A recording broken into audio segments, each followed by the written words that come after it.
Well, it's that time again. It's a Tuesday night, but you're going to do it again. We always like to do it on Tuesday nights, as we do on Monday, Wednesday, Thursday, and sometimes Friday. I'm Buddy Martin. The program is called The Buddy Martin Show. And tonight we get to chat about a few things that are important to us. Don't always get a chance to talk about the normal course of things, but this particular time, it's two of our favorite people that we are able to chat with about it, and that would be David Whitley. And as soon as we get our sound queued up correctly here, we'll go to David in the orange and blue room. We're going to talk about changes. Not sure if you're keeping up with them or not.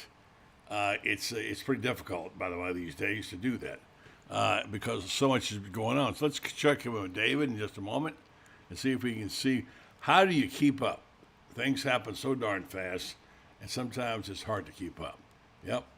All right, we're going to do this sound check in a moment, and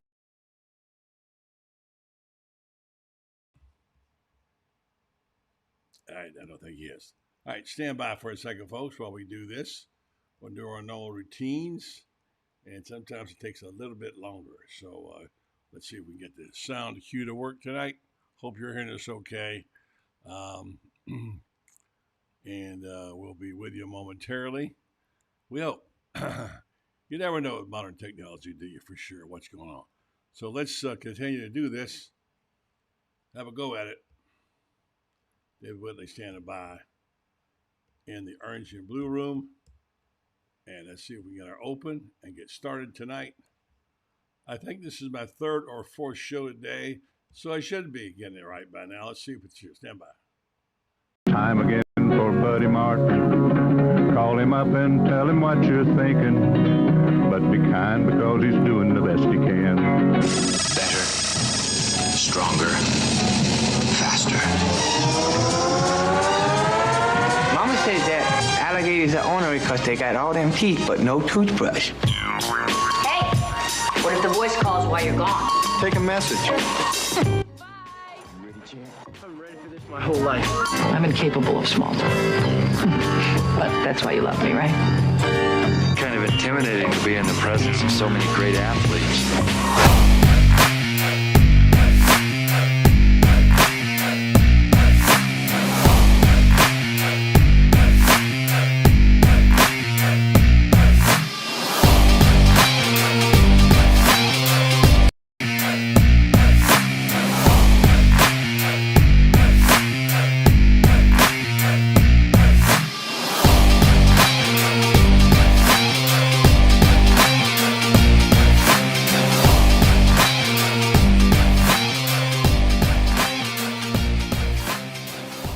Evening. We hope it's a good evening. We're toying around with the sound and see if we can go right to our green room, orange and blue room, as we call it, and see our friend David Whitley, who joins us every Tuesday night. One of my favorite nights because I like to talk, and good conversations these this day and time they're hard to find. This guy knows how to do it and does it well. He writes it as well. So we take a breath on Tuesday nights and push back and say, what the heck is going on in this world? And David has a wry sense of humor. He also has a journalist's mind, and we're glad to welcome him back to the program. We hope you're with us tonight. For the modern technology, we'll see. Hopefully we are. All right, David, good evening to you, buddy. Good evening. So it could just be you and I speaking to each other, huh? It is. Yes, it is. And we actually going to talk. Remember the days when you sat across the table with a guy and had a brew and you talked about things and you didn't worry about clicks and you didn't worry about this and that. You just talked about things that mattered. And you were part of that generation and part of that group. And I think kind of a lost start, David. No, it's not just that now you sit across with a beer, but you're talking to the person because you're sending them direct messages. See, and that way your fingers stay nice and supple, Yeah. And they age. So they age much less quickly than the rest of your body because they're always working. So I think like millennials and younger, they may die early, but their fingers and they won't have the arthritic problems that we have.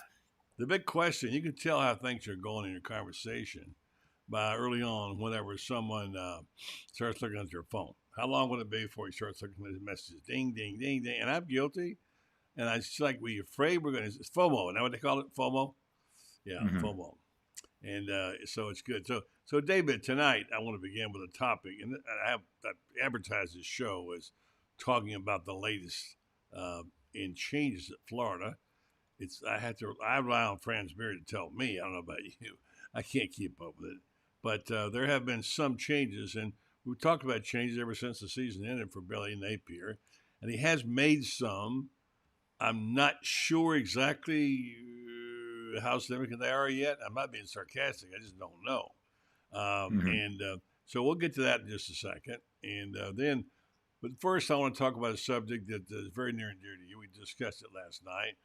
And for those people who don't know this man, I apologize, and I get it.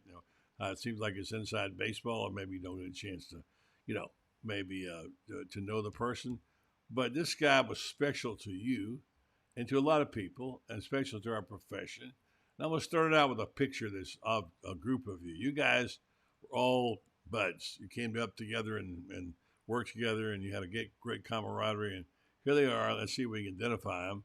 Get them on here. All right, who are those guys left through? I think I know. Identify those guys right there, will you? Yeah. Well, let's see. People might recognize the guy on the left as Chris Harry. Mm-hmm. Now, Orlando Sentinel, right, at the time? Yeah, at the time it would be Orlando Sentinel. Mm-hmm. Now, of course, he's been working for the Gators.com, the universities, for about 10 years now. Then there's Mark Woods, who has been the city side columnist in Jacksonville now for probably 25 years. But he originally went there as a sports columnist, and he was a sports columnist probably when this was taken with Florida Today. Guy in the middle, I'm sure everybody recognizes. That's the Bulldog, Mike Bianchi. Been in Orlando forever, but before that was in Jacksonville. And of course, was the successor to Jack Hairston at the Gainesville Sun for about I'm not sure how long Mike worked. Yeah, thank you for mentioning that, because two of my favorite guys are Hairston, and Jack Hairston was a guy that I knew quite well, and of course, and Mike. So thank you for mentioning that. Yeah, and then there's Pete Karasotis, a great sports writer who's working for Coco Today, and he's written a couple of books since then. He got out of the newspaper business, but he's done a couple of books and still lives in Coco area. And I'll skip the guy right the glasses for now. And then that's Pat McManaman, who was with Palm Beach Post. He's in Cleveland. He covered the Browns. And I'm not sure what he is doing nowadays, but all these guys were Florida guys. And the guy in the glasses was, first time I've actually said this, the late Martin Finley. Wow. It certainly pains me to say that. Tampa Tribune for many, many, many years. I worked with him there. And then when the Tribune went under in, about 2016 or 17, he went over to the St. Pete Times, which then became the Tampa Bay Times. Yeah.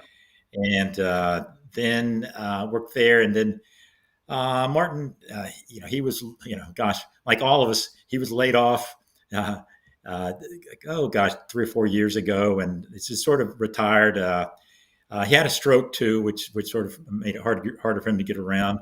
But I'm sure people probably know if they don't, he passed away actually this past Friday of a heart attack. And we've all been mourning in our own way because I look back and Martin was he was one of the more unique people you'd ever want to meet. Just a really a creative genius when it came to writing. You'd really have to sit down and just I always say you can tell somebody who's unique if you don't need to see who wrote it. If you have a byline there, but you just read the words and you go, that was so and so.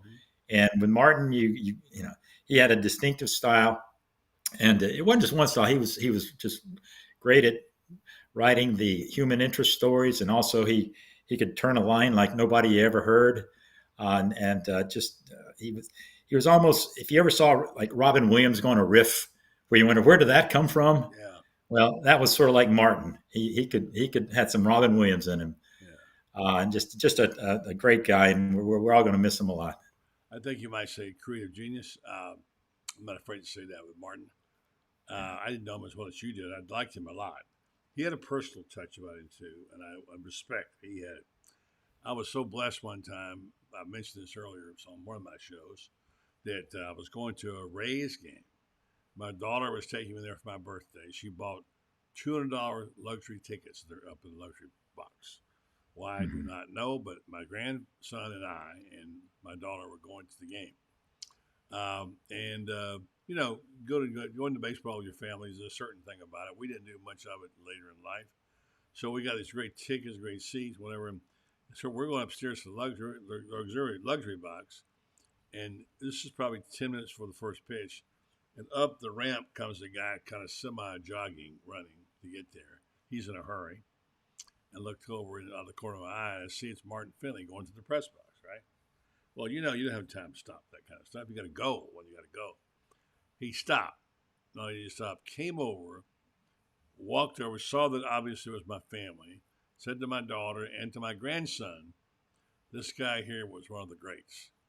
Now, whether or not I was is not up for discussion, doesn't matter, but that he would do that to make sure that he knew my grandson and my daughter were there. He wanted to make me look good, of course. Mm-hmm. And while I'm not much one for ego, David, you know that. I don't really care about that stuff, but it's such a sweet gesture. And it speaks to who Martin Finley was. Mm-hmm. Yeah. No, that was Martin in a capsule. He was very outward looking, you know, and he cared so much about other people. And you mentioned the word ego. You know, that's one thing that, you know, God gave Martin a lot of gifts, but he didn't install, you know, much ego with the guy. And he's, you know, it's funny, and this is probably true in every business, but certainly in newspaper business, you know, the guys who, a lot of times you find that the people who have egos don't deserve one, and the people that don't have them, you know, deserve one. And Martin, you know, his talent and the awards he won and stuff like that, you know, could have given him a huge head, but he, you know, you wouldn't have known it. I mean, you know, if he had a closet full of awards and they stayed in the closet, you know, they just. Someone said that the daughter opened the door, went down, they all fell out. Yeah. So pardon us tonight for indulging in a bit of discussion down memory lane with the person who was a special person who was fallen and obviously passed away. David, you especially knew him well, and everybody who knew him of your age had a great opinion of him as a person and a writer. I want to say this and we'll move on to the topic of how much have these Gators improved, if at all, in recent days, and what do some of these things mean? I want you out there, Toby and David and Philip and Dan and Becky, to tell me if you think this is progress, what you've seen Billy Napier do in recent days. So now I lost my thought. But my point is that there was a camaraderie among sports writers it ended with your era, I think, where it was a fraternity and a brotherhood, and we didn't all love each other. But the thing about a guy you worked along next to is when you all went to the same game and you wrote your story and somebody else wrote theirs, like Martin, and saw another planet, you think, wow, where did that come from? And why couldn't I think of that? That's how you thought, wasn't it? Oh, yeah, a lot of time, because you sit there and you don't want to go, what is he coming up with? Yeah. And because, you know, but you know, I read where, you know, you're as good as the people you put, as the 5 people you put around you. So that's good.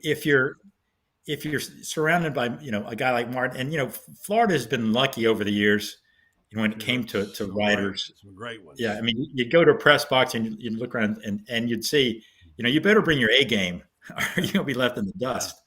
Yeah. And you know, it was always the way with Martin, but, you know, as good as Martin was, you know, he wasn't oblivious to the fact he could turn a fret. He was good, but he never let on, you know, and never said, hey, did you see what I wrote about X? Yeah. You know, he figured if you saw it, fine. If you didn't fine. And you know what, you know, the story you told about him coming over and talking to you is fine. I've heard other stories like that, you know, where just, I mean, because it's almost in verse. You were a legend. You are a legend, you know. But he would come over and talk to the kid who just started writing high schools for the paper and read something about, says, hey, you know, I like that, you know, and that's the kind of thing that, you know, he would encourage them, and you know, that sticks with you, that kind of stuff. And you just seen this outpouring the last year with people coming up with those, you know, just a little Martinisms. How many columns? And Pat Forty and a bunch of guys wrote about him nationally. Oh yeah, Nationally. yeah. So anyway, sorry folks if you didn't know him, and thank you Dan Bond for saying you're sorry for the loss, and we do appreciate that. I think we've lost a great human being and a terrific writer. Final thought about writing in the press box, which is kind of like the Sistine Chapel for those of us who grew up in it. And we sit elbow to elbow with some of the greats, whether it's Edmund Pope or whether you like Tom McEwen or whoever you choose. And certainly Herman Bisher was one. And a good friend of mine was on the original Skywriters tour, and I just passed away last year from Auburn, from Alabama, Anniston, as a matter of fact. He told us a story, and I've got it on tape somewhere. Herman Bisher was that way. Herman Bisher was a cut above, way above. When he was in the press box, I remember my first Georgia Tech game I went to, and Bill Clark was there and Bisher. And when the coach came out, Bobby Dodd, he paid attention to Herman Bisher. I mean, it was like almost equal billing, Bisher and Bobby Dodd. That's how big he was. And so he was the guy that Bisher had a lot of clout, great writer. Could be kind of a pain in the butt sometimes, but that was just Bisher. But one of the great stories I heard was George was writing on typewriters. Remember, David? Clack, clack, clack. You heard of them. You saw your grandfather use them. Yes, I recall the implements. In fact, when I was at Florida, they were just getting rid of typewriters and bringing in computers to the journalism school at that point. There was these electric typewriters. They're never the same as their old-fashioned ones. Yeah. But David's telling a story. My friend's telling a story about Bisher. He's sitting up there in the back row, and he's watching Herman Bisher. And many writers those days had a ream of paper. They turned the cylinder and put it in there. They type, stop, pull it out, and throw it away. So George was watching Furman do this, and George is sitting struggling to write his first 3 paragraphs on his lead story, which is always the big thing. You have your lead, you know. So he's watching, and he's watching Bisher throw those on the floor. And he had a realization. He said, damn, there's better stuff on the floor than I could ever write. Yeah. He wanted to go unravel them. That's how it was. Yeah. So anyway, R.I.P. to Martin, and thanks for sharing with us, David. We have too many of those lately, and the good guys, I'm sorry to say he was one of them. All right, on to the not so good news for Tennessee. Man, what happened at Tennessee? They just seemed like they just got almost about to get over the hump on their last investigation, and they got hammered today. They got major violations.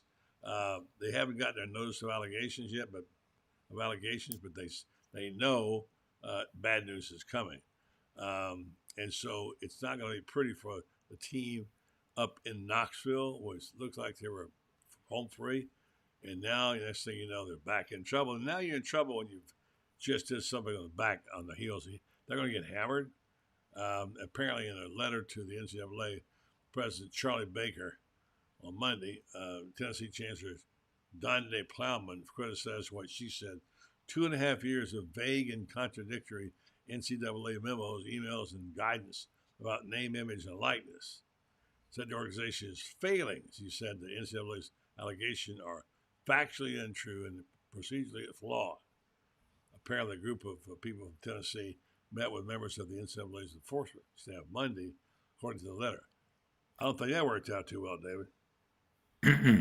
I just started reading this about 5 minutes before we went on because I was doing other things. I read, trying to catch up. But we've been talking about this because last week we discussed, Florida getting its letter and how FSU was the first one, 3 or 4 weeks ago. Then Florida, and you could see that there's a snowball coming. Apparently, the NCAA has decided that it's going to start enforcing these NIL rules, and if it decides to, it could throw a dart at any school in the country and go and find a violation, and that's what it's done. And from what I've been able to gather quickly reading this, a lot of this revolves around and I think it's Nico Immobile. I don't know, we'll call him the Nico.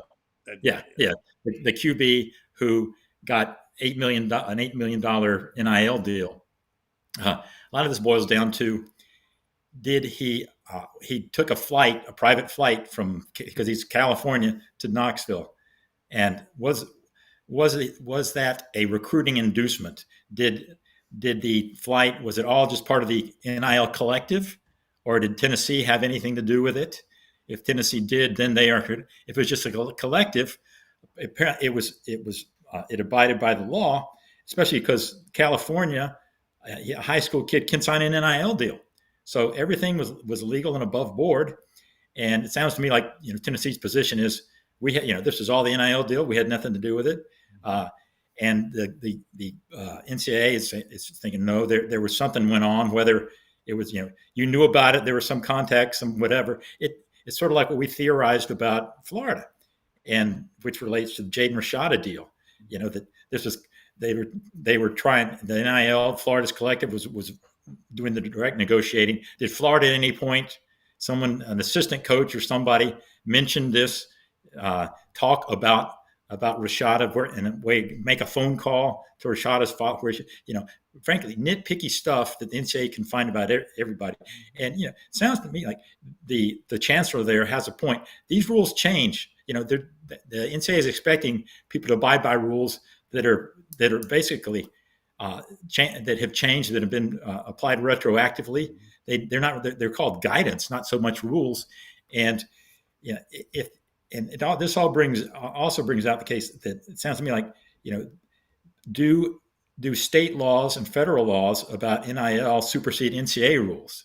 Because they're going to be in conflict here. Because in a lot of states, kids can sign NIL deals, which is he did, and some you can't. Florida here, and so this just points to the entire can of worms that has been it was open 4 years ago, and now it's beyond a can. It's a dumpster full. It's a Grand Canyon full of worms right now, crawling over the space. It sounds to me like Tennessee is not going to take this line down. That they will go to court and make this. And I think there are a lot of schools like Tennessee that are looking at themselves saying, "Why are we putting up with this crap?" Like Florida is going to say, and say it's just it's like the annoying little snappy dog. Just biting at your ankle, and the whole thing, and the NCAA is just in this fantasy world thinking that what is an inducement, what isn't an inducement, and saying, well, because there was nothing in the contract that said he had to go to Tennessee, that it's not an inducement. Like, we don't know that he was induced. Technically, it's just they live in a fantasy world now, and so I hope Tennessee pushes this as far as it can and says, all right, we're fed up. We're done with this nonsense. And I think other schools are thinking the same way. And this will just expedite them just saying, well, screw it. We're going to just go out on our own, form our own, at least maybe football centric conference with for the 40 or 50 schools, and make your own rules. And don't put up with this, gosh, did this kid fly in on a plane from the university or from the NIL, and the NIL know, and the collective know about it, and just piddly stuff like that. You're exactly right, but on the other hand, we've castigated them for doing nothing, and there has been no result of anything. That doesn't look like they're going to be paying attention. All kind of things happening, as we called it, the Wild Wild West. I think I was one of the first ones to coin that term on NIL years ago, or months ago. And it seems like they're trying to be relevant. On the other hand, we also want some guidance and some kind of governance, of which we're getting none. Now they step in selectively, it seems like, and they say, well, let's bust their chops. And if people who say have a big meeting and write them a letter and say they're going to sue, well, I think it's like putting the target on your head. Okay, you want to come, big boy? We'll get you. So it's really kind of, I don't understand it. I understand what's going on with the college football, except to say they've got to change the governance. That means the people who were so-called governing, and they have no rules and regulation except when they decide to enforce one. And maybe it was just Tennessee's turn. I don't know the story, but I'm just saying it kind of feels like that to me, David. Yeah, I think that this was pretty easy for them to get to, because it was well publicized that, hey, this kid got an $8 million deal. Mm-hmm. And so, I mean, if they went over and turned over every small rock in Knoxville, they were going to find some violation of their rules somewhere. But you can't really affected nothing. But the defense, should be interrupting you. Yeah. But the defense is not everybody else is doing it. What's wrong with that? That's not going to fly. You better have your stuff anyway. Yeah, It's great. but the thing is, if everybody else wasn't doing it, the system wouldn't operate. Like True. like True. the way it's set up now, it would collapse. You can't have NIL and transfer portal stuff without people talking talking money with people. Yeah, for sure. And the NCAA thinks that nobody's talking money. It's all up and up. What did they think was going to happen? Yeah. I remember they said this when I started out. Okay, this is no inducements down for recruiting. Right. You can't use it. Are you kidding me? It's like throwing $100 bills at somebody's feet. Don't you pick those up now? Don't pick those $100 bills up. Crazy. David, let me do this quick read on it. Tighten MRI, and then I want to get back to a topic of. I can't keep up. I need Fran Spirit to tell me some of the things that changes made this last couple of days. As best we can, I'd like to get your opinion on what you think the overall impact will be, which ones you particularly like or don't, and what is registered on your Richter scale. David Whitley, Gainesville's son, in All Points, Florida, writing Florida Sports. Titan MRI, let me tell you about them. They are worth the short drive to Gainesville. They are really filling a need. There's no insurance, no problem. You can have same-day scheduling. Go to Titan MRI, and they'll check you out there for a reasonable fee. Start feeling better today because Titan MRI is the premier independent MRI facility now in North Central Florida. People from Ocala, from Lake City, from all areas are driving to Gainesville to find out about this service and enjoying it and benefiting from it. Doing a great job. TitanMRI.com. Thanks very much for that, folks at Titan. David, all right, so again, us folks who've been doing this a while, getting up in years, it's hard to keep up with what's going on, David. There's so much going on. And you're thinking, okay, somebody please be my Walter Cronkite and explain to me what it means. So in the recent weeks, we've had some changes. Fran's did a good job of summarizing them in his column today, Gator Bait, starting with the defensive staff, which has been gutted, replacing people on the defensive line, Gerald Chapman, formerly of Tulane, secondary Will Harris, formerly Los Angeles Chargers, and then Jay Bateman took the job in Texas A&M, and Napier hired Auburn defensive coordinator Ron Roberts to come to Florida as co-coordinator and inside linebackers coach. It seems like he was attacking the need, as my friend Shane likes to say, wasn't nothing wrong with the offense, fix the damn defense, And there is some of that. But any of those things strike you? Was it enough? Did you know any of these people? And is this a better team under Billy than it was 3 or 4 weeks ago? Well, that remains to be seen. Ask me in 9 months on that one. Obviously, some changes had to be made. I mean, just looking at the offense now, the exact culprit whose fingerprints, were on the dead body of that defense. Yeah. I think they were all had some. So, you can't. Well, as you say, you can't fire the players. Yeah, you can these days. but in general, it comes back to the people who are coaching them.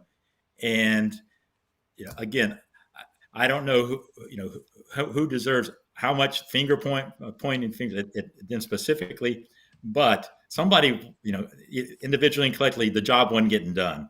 So you bring in people who you think can do a better job. Now, whether they can, they have pretty good track records, or they look like they have potential. Of course, so did the guys who they bought in, first time around. So we shall see. I do think that this was a vote of confidence to Austin Armstrong, the neophyte defensive coordinator, because they brought in basically his mentor. Yeah. And so and it was sort of pretty odd, from what you hear, that not everybody was buying into Armstrong's defense last year on the rest of the defensive coaches. And so you're not going to have much cohesion when the coaches don't really buy in, much less the players. And so I think they got him, Ron Roberts, he certainly is on board. And to me, it's good to have a guy who's been through the wars back there to help out. And so if nothing else, everybody will be on the same page defensively this year on the coaching staff. That'd be unique. Yeah. And offensively, I guess, it's funny that gets so much attention. Will Billy get a new coordinator? Will, and it's looking more and more like he won't hire the full blown OC. Right. And you can make a case that he shouldn't, because and Shane certainly brings out the point that the offense wasn't the problem. Again, we always say Shane has forgotten more football than we'll know. Yeah. Especially when it comes to the X's and O's. I thought that the passing game and just whole attack was really too simplified, too simple. But that could have been personnel wise. But it's Billy's call at this point, and he thinks. I think he was encouraged enough by what he saw, and I think fans should give him if they're open minded about it. You did see progress, and people were saying, yeah, gosh, what has he done? Well, he took Graham Mertz off the junk heap, and he turned him into an effective quarterback, if nothing else, far more effective than anybody thought they'd be. I think a lot of the offensive problems just get back to personnel up front. They just hadn't had it, enough. And two offensive line coaches, and I don't get that. So. And they weren't physical. They just and he had supposed to address that with a new strength coach. And again, we'll see. But he has as good a resume as you'd want on a guy. And of course, the real headline here lately, has always been the special teams, because you didn't have to know. You didn't have to know X's and O's to know, man, that was a dumpster fire. Yeah. And it's been a 2-year dumpster fire. Yeah. And what would he do with that? Will he get a full-time special teams coach? Well, he's opted to bring in a special team coach, but just to be one of the 473 analysts on the staff. Yeah. Now, I suspect he will have more sway than the other 472 analysts. Mm-hmm. I think one thing we've learned about Billy is that he's very loyal to old associates here. He is that. Yeah. So he, the strength coach, Mark Hockey came with, and, obviously he didn't think Hockey was doing a good enough job, because he wouldn't have fired him as strength coach. But instead of getting rid of him, promoted him, he didn't fire him. He gave him, one of these. It sort of reminds me of when The Godfather, when Michael, the younger son, obviously the smarter kid, he takes over, but you got to do something with Fredo. We'll send him to Vegas, and he's the casino greeter. So I think that Billy's going to have a bunch of some casino greeters on his staff. So Hockey do that, and Chris Couch, who was the special teams game changer coordinator. Game changers. There's a funny game changer. name. Game changer. Changing it the Now, wrong way most of the time, but game changers. Yeah, it's sort of like putting the kick me sign on their back with that, and asking to be made fun of with the game changer, because that's, you can change it for the positive, you can change it for the negative. Yeah. But in this Rubik's Cube system that he has with specialty, you don't know. Good name for it. I like that. Yeah. Yeah, it's sort of to tell how much of it is really on Couch or just the on staff communication, whatever. But I mean, obviously, some of it's on Couch, but again, if you were just to look at the special teams the last 2 years, you'd go, well, whoever's in charge of that needs to go. But again, Couch, he's keeping him on, and some sort of co-role with Joe Houston. Again, I think that the role may be Patriots of the team with the one-time greatest coach of all time that can't get a job now. Yeah. But so you're right. There has been a lot of change, but again, is it progress or is it just change? That's the question. Right. Right. That is something we, obviously we just won't know till, mid-September. At least we'll get the first indications right now. But it is changing. And say this, changes had to be made. So those changes were made. And again, we'll see if they're turned out to be good changes. But certainly he could not have stood pat with what he had. Yeah, I remember I've quoted this a bunch of times, but it's so fitting. I remember when I was in London, I only went there once. I don't know, it sounded like I was a world traveler for like a football game. And I got on an airplane, I had this London Sunday Times. I read a long piece somebody wrote. And I guess this is something that's well known, this phrase in England. I thought this was perfect. And I forget who said it. It sounds like Churchill, but it was somebody famous. He said, do not confuse activity with achievement. Yes. Yes. And I think that's what Well, we're wondering. Are we confusing activity with achievement? I don't know. hmm hmm Uh, yeah, lot of activity, achievement, yeah. TBD, to be determined. There you go. All right, so Loren Meadows standing by in a minute, but I want to ask this question first. We'll set the table for it about where we go. This is kind of off topic. Now, this is something I had an epiphany, David. I had an epiphany, okay? Watching NFL football last weekend and amazed at what the Chiefs were doing. And by the way, I like Taylor Swift. Just get it on the table, okay? I think she's great for to have that affiliation with her boyfriend Ty. And I said, Mm, I wrote Taylor Swift's boyfriend is good at football. I have to tweet that out. yeah, I would yeah. say, but my point is that football, and I'm thinking that game is so fast. I mean, Mahomes is, I mean, it's quick, boom, boom, boom, boom, boom. And then I thought back to the championship game and how Michigan used a diesel truck to drive over, win the game they won, more like an NFL team used to do. And suddenly it looks like college game was being played in the NFL the way they run these offenses so fast. I thought, have we just seen these two football leagues and levels flip flop? Are we watching NFL ball when we watch college football now? Are we watching the better game in the NFL? I don't know. I'm beginning to have questions about that, and I hate it because I love college football. But with all the problems, all the confusion, and all the lack of loyalty from the fans are complaining about, and you think, you know what? Maybe it's a better game not to have to worry about that. They got that baked into the situation. And I'll leave that question on the table for you, and I'll go get Loren. We'll talk about it. Is NFL becoming more like college and college more like the NFL? We'll take a break, come back. We'll have our good buddy Loren Meadows and David Whitley answering the question we all want to know the answer to. Jeffrey, do a show where you ask a lot of questions. I've got one for you right now, okay, regarding how do you know whether your case is being handled right and what to do about it.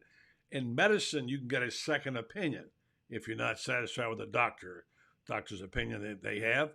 And do you have that in law? Can you do that with lawyers?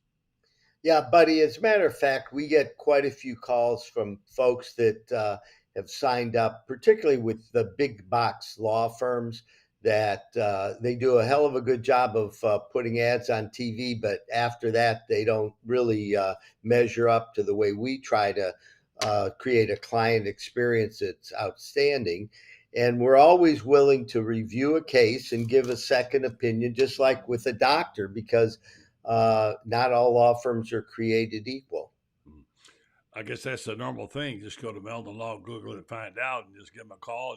And like you say, if you come in, you get to see a Meldon. You don't get shuffled off to somebody else. You get to see a Meldon, and that's good to know because a lot of people don't know how to do that stuff, like me. And maybe you can coach us through. So Meldon Law, they won't back down. They will take your questions about your case if you have a question.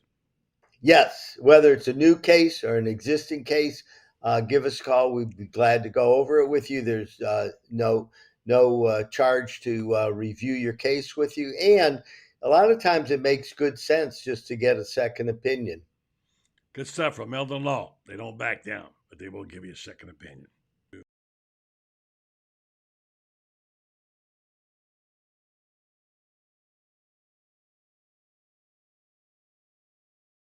So let's go back to Action Central. The coach has arrived. Looks like he's cold. I know he's got a few opinions. I talked to him earlier. Loren, good evening to you. Say good evening to David. Let's talk ball. Yes, sir. How you guys doing? We're doing all right. I hope your Wi-Fi didn't freeze up. We've had enough issues tonight, but you stick with it. I don't know if it does. I haven't had this problem before, but lately, so I don't know. All right. Well, we'll get through it. Let's go. You back can hear me. Well, we can hear you a little bit delayed, but we can hear you. Okay. Let's go. Let's start with giving you a minute, David, to tune it up. We just left just a moment ago before the commercial, talking about the game changing, not just the game, but the entire game of college football and pro football changing.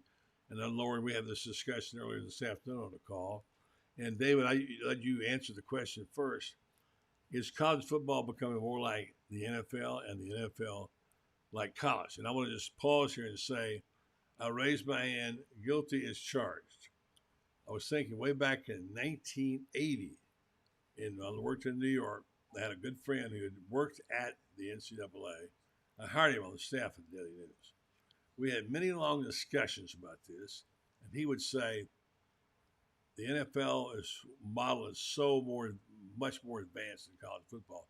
College football has got to get to a playoff system, repackage their television stuff, and become more aware of the fact that this is a source of money and monetize it more. I bought into it, and that's where I got my theory, the seeds of what I talked about for years when I proposed there would be a super league someday. Loren, you heard me say it many times, and David, you might have that. I thought it would be displaced by 70, 75 teams, and they would play in the league, and it would be for TV money. And the smaller colleges would sort of matriculate, and they would become a lower, like we used to call Division II, etc. Now I'm having second thoughts about that, David. Was that a good thing? And is this going to damage the game?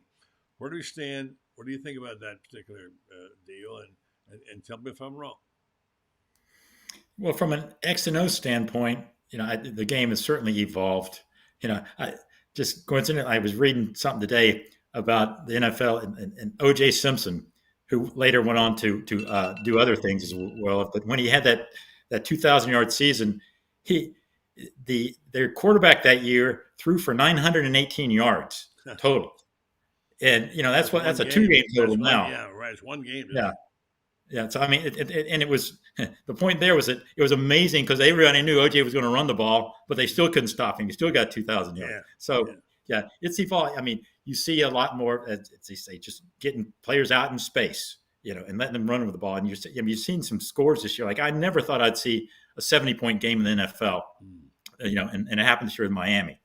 And the creativity of guys like Reed and Shanahan and what they can do with that level of talent, and I mean, a lot of it goes back to the rule changes there and how they're all, every rule that's changed the last few years has been in favor of the offense.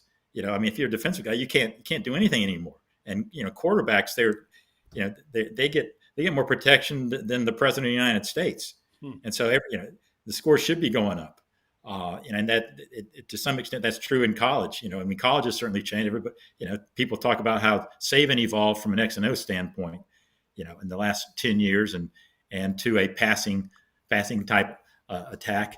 So I think both have evolved. I don't know if one's taken from the other, but it's just the way the rules have changed. That's the way you're going to play the game. Now, from just the game in general. Yeah, college football is becoming more like pro football, and all the ways you mentioned that I think are negative, because that's when you always get into the argument, at least in the old days, what's better, college or pro? And I mean, obviously, just from a sheer skill standpoint, the pros are better,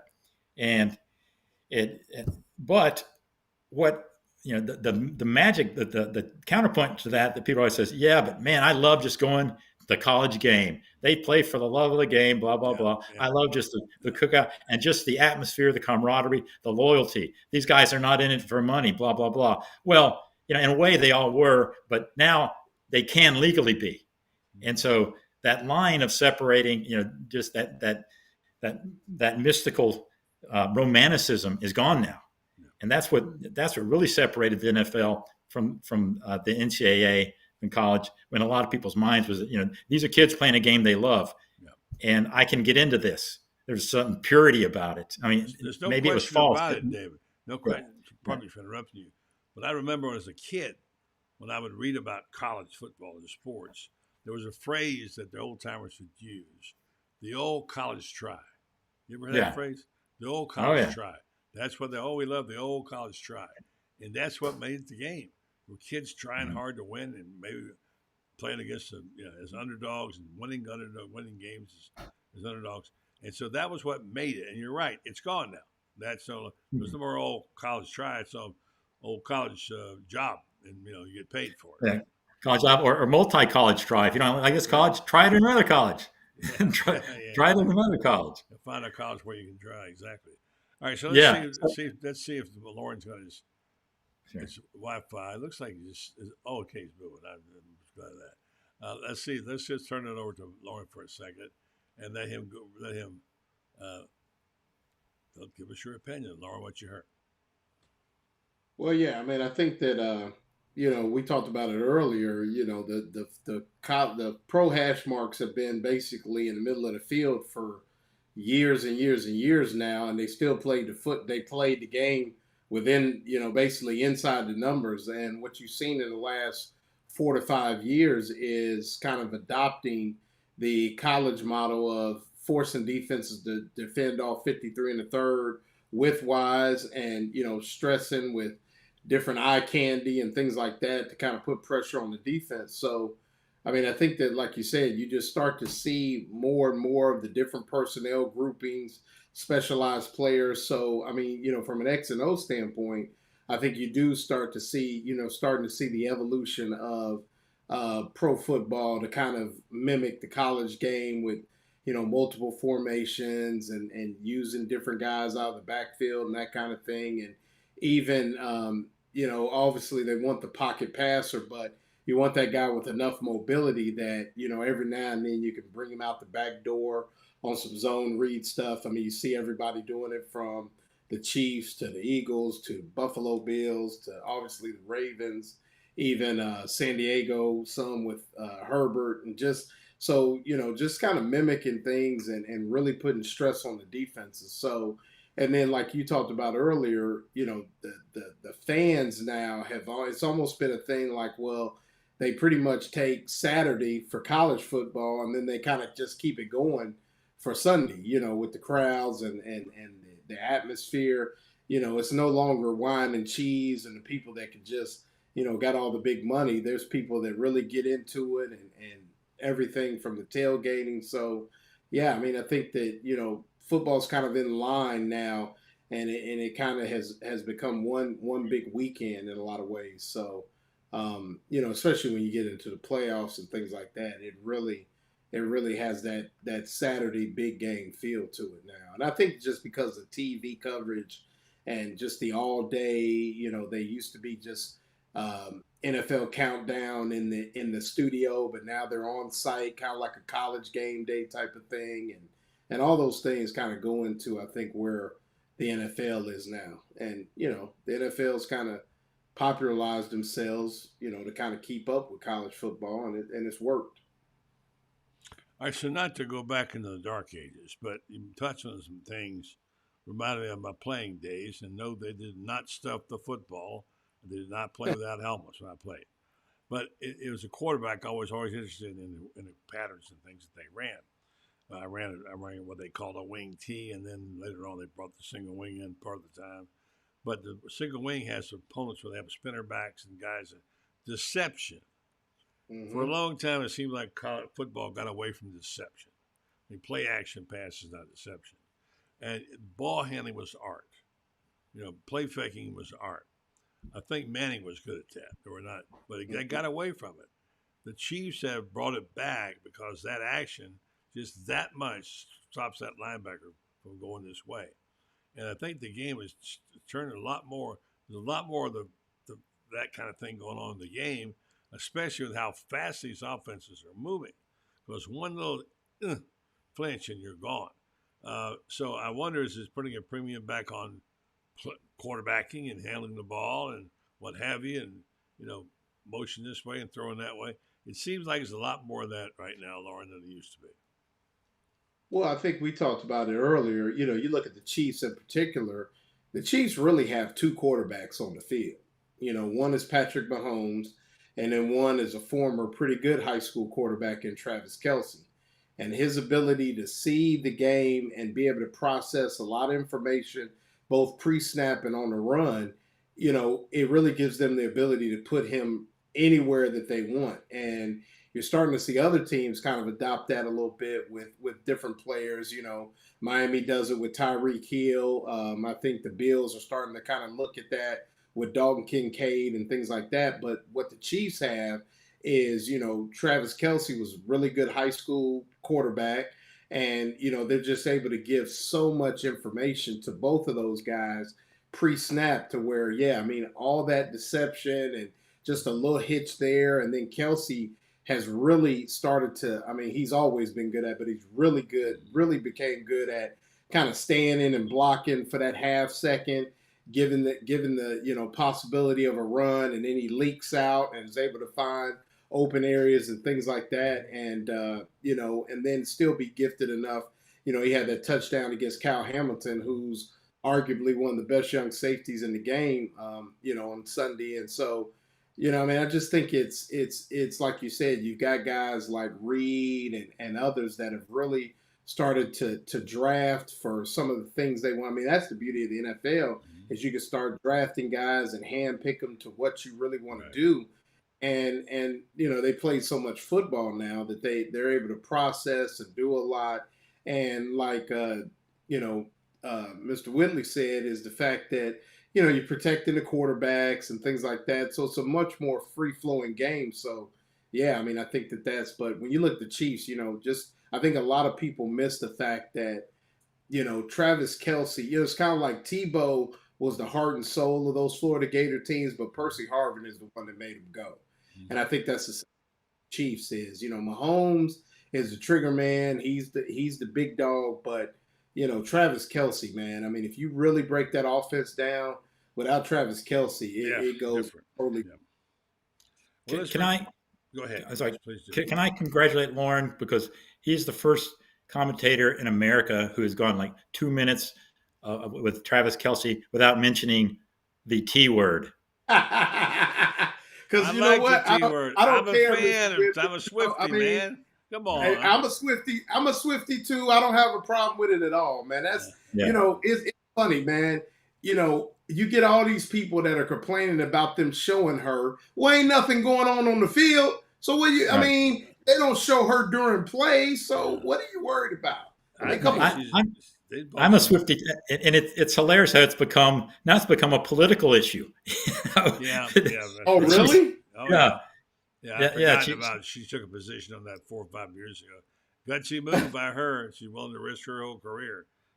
A certain. Yeah, I think she is cancel proof. She is, I started down. She is. Someone said she's as close now to the people thought there'd never be somebody as ubiquitous from as Michael Jackson, where everybody in the world knew them, and eventually he self-destructed, and it took a lot for him to self-destruct, but she doesn't look like she's going to self-destruct. She's a strong woman, strong person. Yeah. Well, we talked about Ali, saying that Billy Napier would be good 10 years ago. I think Michael Jackson would be better now in the social media era than he would. Could you imagine all the funny stuff that would be out there if, with social media, that he'd be unbelievable. So, Let me return this talk to Gators for a second. and I enjoy the conversation, and I am a Swiftie.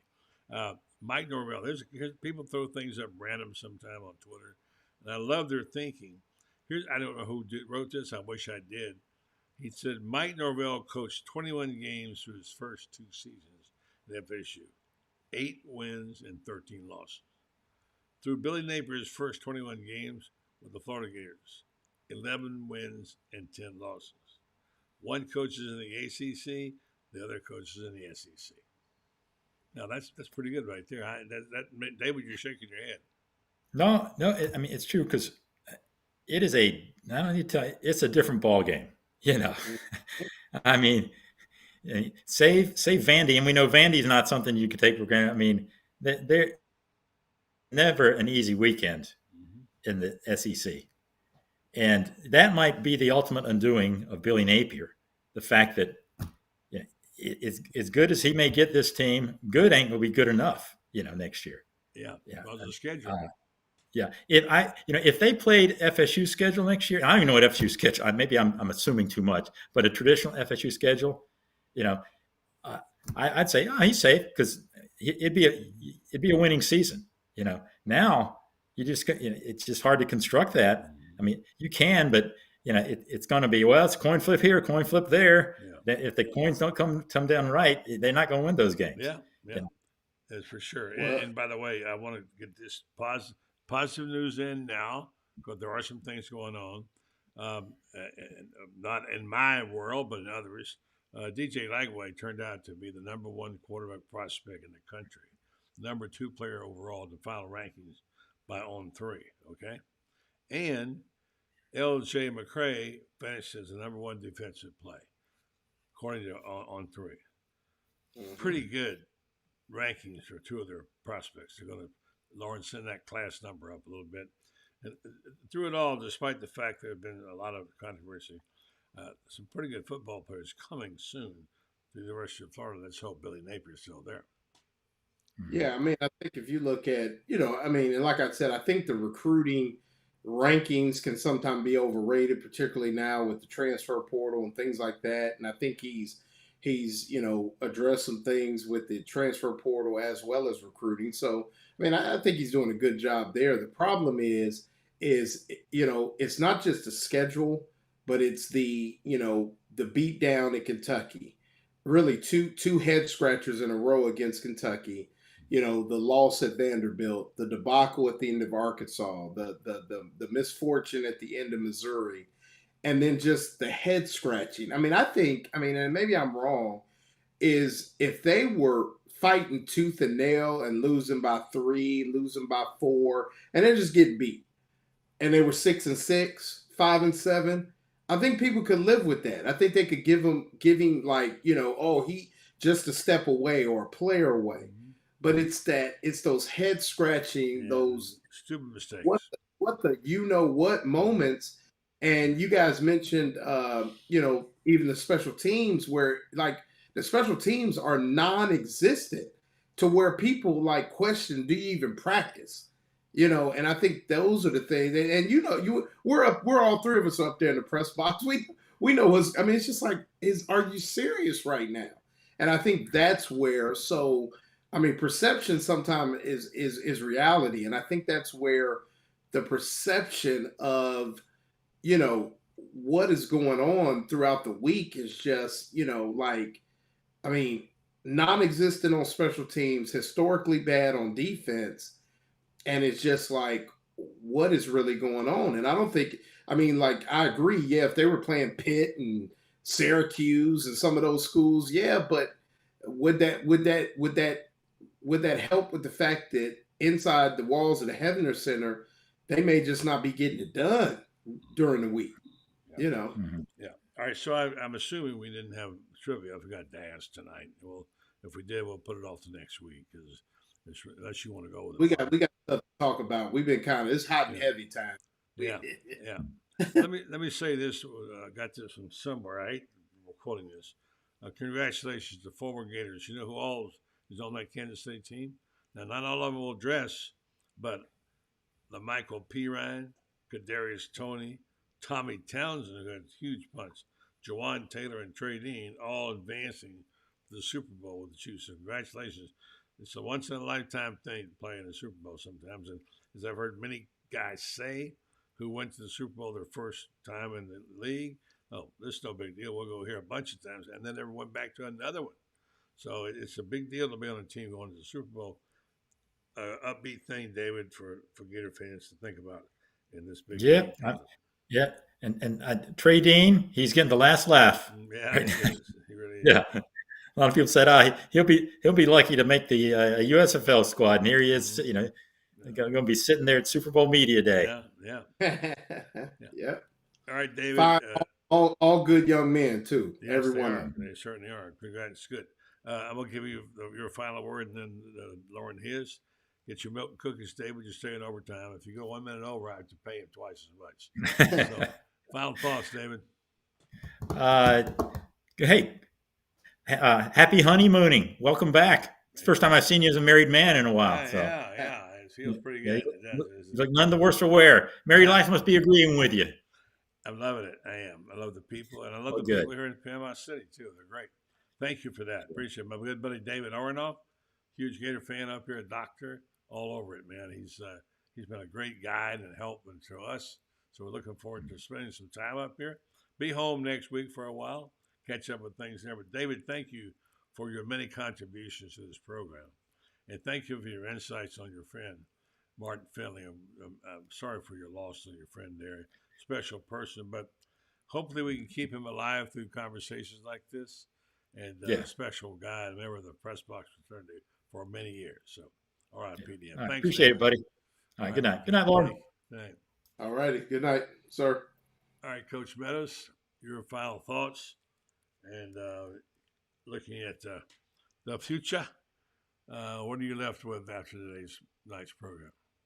Well, we got big game rematch of maybe what should have been at at the O'Connell Center, rematch tomorrow night with the Kentucky Wildcats and the Florida Gators men's basketball team, and then on a side note, women's track I think is number 2 in the country indoors. Men's is number 3, and then on Friday we are 1 week from softball season. So, a lot of stuff happened. I think baseball practice started today, I believe. Yeah, for baseball practice. So they start a little later, but I mean, softball plays. Yeah, that's amazing. Yeah. Literally a week from Friday down at USF. So, I mean, it'll be a lot going on, a lot for Gator fans to get excited about. I think with a good showing, even a strong showing at Rupp Arena tomorrow night, Florida could slide into the top 25 or be looking right there at it. Definitely kind of molding themselves into a tournament team, and we'll see what happens. So I love about you, Loren. You participate in all this stuff, and you do it as a fan ticket buyer. You go and see and represent, and you keep up with it, and I love how you do that. Florida should be very glad to have a person like you, unless you get ticked off with the coaching staff. Then I don't know. Hey man, I keep it real. I bring facts. I don't throw it up and see if it sticks at the wall. I'm not criticizing you at all. You know I love that. And credit to you, buddy, because you allow me to express things. But if you remember back about week 4 or 5, we tried to tell people about that offensive coordinator. Mm-hmm. Yeah, you did. Have a good night. Hello to the missus, and I'll talk to you Thursday night in Orange and Blue. Yes, sir. The great Coach Loren Meadows, bringing it as he always does. Thanks, Coach. Have a good night. All right, folks, I'm going to wrap it up tonight saying thanks to our sponsors, Titan MRI, of course, and also the folks at Belden Law. And I just forgot to tell you that I'm meeting tomorrow next week in Gainesville to advance the idea of our some kind of summit on winning at the University of Florida by the 2 greatest coaches of all time, Urban Meyer and Steve Spurrier, will be appearing at under the guise of really just charity to raise money for good causes at Spurrier's Grand Grill. We are trying to work the dates out. We'll keep you informed about that. It's not going to be a cheap event because all the money will go to charity. So looking forward to that and talking to my man Freddie Weeby on Monday about that. So I also want to thank our friends at Red Star who have made this program really what it is, and they've stuck with us for a long time. And we are very, very grateful to those folks over there, to Joe Sorrentino, Mary Brantley, and the team at Red Star. I know they're currently working on some things with hospice right now, which I'm going to find out more about next week. But meanwhile, know this, they are a patient-centered clinical research facility right there in Ocala, big time. And they bring cutting-edge clinical research to trials on things like Alzheimer's and dementia, psoriasis, osteoarthritis, migraines, fibromyalgia, many things that affect us right here in this community. So since their inception in 1998, Red Star participated in more than 700, almost 800 clinical research trials. They partner with major pharmaceutical biomedical companies throughout the medical industry to get better health for us in our area. If you'd like to participate in some of these trials, they'd love for you to qualify if you can. Go to RedStar.net and see how you can do that. Red Star Medical Research, seeking tomorrow's answers to the health questions of today. Thanks for a good show tonight. Thank you for listening and watching. We're back tomorrow night. We've got Sweet and Sour, Alec Pete Wilbur and David Moulton tomorrow night on the Buddy Martin Show. So we'll see you then. And I want you to have a good night and sleep well.